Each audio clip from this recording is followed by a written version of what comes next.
ஆடி மாதம்னாவே அம்மனுக்கு தான் விசேஷம். எங்கள் ஊர் மாரியாத்தாளுக்கு இப்போ திருக்கல்யாணம் நடக்க போகுது. அதுக்காக நாங்கள் எல்லோரும் வெயிட் பண்ணிகிட்ருக்கோம். பாருங்கள்.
பல்லாக்கு அலங்காரத்தை பாருங்கள். அப்படியே 5 தலை நாகம், அது நடுவில் வந்து சிவலிங்கம் மாதிரியே வச்சுருக்காங்க.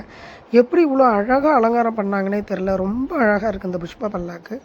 அதுவும் இந்த நாகத்தம்மா தான் இன்னும் சுற்றி அந்த ரோஸ் கலரு, சென்டரில் அந்த கருப்பு லிங்கம் அப்படியே பயங்கரமாக இருக்குது பார்க்குறதுக்கு. ரொம்ப அழகு.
இந்த புஷ்ப பல்லாக்கு அலங்காரத்தை பார்க்க கோடி கண்ணு வேணும் போல இருக்குது.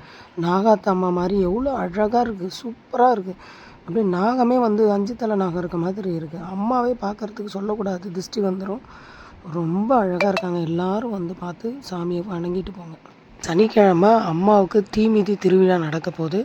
சுற்றி உள்ள கிராம மக்கள் எல்லோரும் வந்து வணங்கிட்டு போவாங்க. எல்லோரும் வந்து சாமி கும்பிட்டு போவாங்க.